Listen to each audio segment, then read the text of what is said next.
नमस्ते दोस्तों, welcome to target with Ramesh. आज हम लोग एनटीपीसी के अपडेट के बारे में कुछ जानकारी लेंगे। एनटीपीसी एग्ज़ाम अपडेट से रिलेटेड आपको जैसा पता होगा कि इस समय एक अपडेट चल रहा है कि एनटीपीसी का जो एग्ज़ाम है वो 15 जून से स्टार्ट होगा। उसी के रिगार्डिंग हम लोग यहाँ पर बात करेंगे विद प्रूफ कि क्या क्या कैसे कैसे ये भ्रांतियाँ सबके में फैली है कि नहीं, हाँ 15 जून से एग्ज़ाम स्टार्ट होने वाला है। पहली बात की एक वायरल नोटिस यहाँ पर आपको दिख रही होगी। ये वायरल नोटिस में देखिए ये बताया जा रहा है कि ग्रेजुएट लेवल का जो है एग्ज़ाम 2 जून से स्टार्ट होगा, 22 जून तक चलेगा।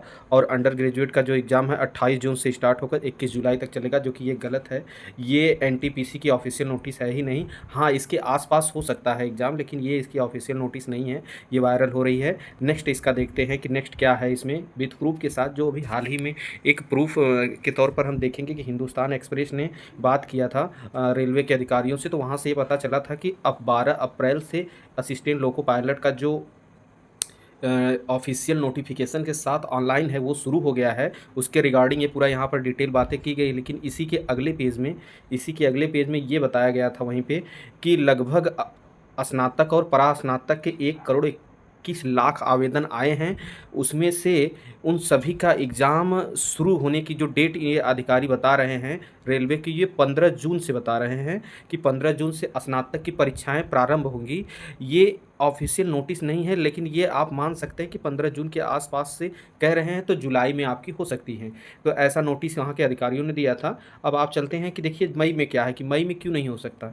तो अप्रैल के बाद जस्ट मई आएगा। मई में आपको पता होगा, एक चीज़ ध्यान से देखिए यहाँ पे, मई में आपको पता होगा कि असिस्टेंट लोको पायलट का जो पार्ट 2 है, मतलब सीबीटी 2 का जो एग्ज़ाम है 2 मई से लेकर 6 मई के बीच है। तो यहाँ पर तो अभी एक आपका सीबीटी 2 एएलपी चल रहा है, तो मई में तो चांस नहीं है। अब जून का बात है, जून में भी नहीं लग रहा है। जुलाई में एग्ज़ाम हो सकता है। आप देख लीजिए यहाँ पर आरटीआई आया है किसका, कि कितना आवेदन डाला गया है, कितना आवेदन पड़ा है टोटल अब तक अंडर ग्रेजुएट और पोस्ट ग्रेजुएट में, सॉरी अंडर ग्रेजुएट और ग्रेजुएट में। ग्रेजुएट लेवल में जो आपका आवेदन आया है वो 58 लाख के आसपास आया है, और 63 लाख के आसपास 10+2 अंडर ग्रेजुएट का आया है। ये आरटीआई की रिप्लाई है, ऑफिशियली रिप्लाई है, आप देख सकते हैं।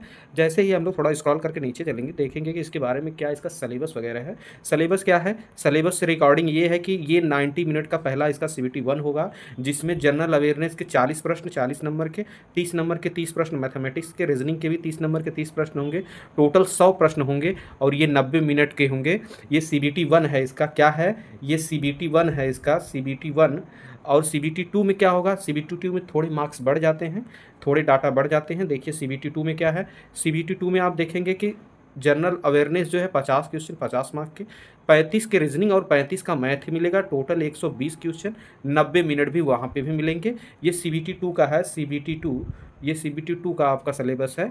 आप देखेंगे कि सीबीटी 2 के सिलेबस में ये ऐसे पूछ रहा है। जीके में थोड़ा सा देख लीजिए जीके जीएस के लिए क्या है, कि एनटीपीसी के लिए जो जीके पूछा जा रहा है, बायोलॉजी से 4 से 5 प्रश्न प्रीवियस ईयर में देखने को मिले हैं, केमिस्ट्री के 3 से 4 प्रश्न मिले हैं, फिजिक्स के 3 से 4 प्रश्न मिले हैं, जियोग्राफी के 3 से 4 प्रश्न, हिस्ट्री के सबसे ज़्यादा प्रश्न यहाँ पर देखने के लिए मिल रहे हैं 5 से 6 प्रश्न। वहीं स्टैटिक जीके के भी 5 से 6 प्रश्न मिल रहे हैं। करंट अफेयर के 7 से 8 प्रश्न, जो कि इस समय के लिए सबसे इंपॉर्टेंट माना जा रहा है, ये जीके के लिए है।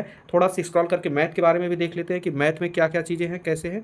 तो मैथ में आप देखेंगे तो देख रहे हैं, पहला आपको डाटा दिखेगा, डाटा इंटरप्रिटेशन से 1 प्रश्न आएगा, अलजेब्रा एरिया और वैल्यूम से 1 से 2 प्रश्न, सीआईएसआई से 2 से 3 प्रश्न, आपका टाइम एंड वर्क से 2 से 3 प्रश्न आएंगे। सबसे ज़्यादा एवरेज से 3 से 4 प्रश्न, और परसेंटेज से भी आने की संभावनाएं बहुत ज़्यादा होती है, 2 से 3 प्रश्न आप देख सकते हैं। इधर मिक्सचर और एलिगेशन है, इधर ज्योमेट्री है, ज्योमेट्री से 2 से 3 प्रश्न। अलजेब्रा का एक आग आ जाए तो आ जाए, नहीं अलजेब्रा का चांस कम है। अलजेब्रा और ज्योमेट्री नाम मात्रा है, बाकी इसमें अर्थमेटिक्स के सबसे ज़्यादा प्रश्न पूछे जाते हैं। ऐसे ही सिलेबस आपको रीजनिंग के भी मिलेंगे।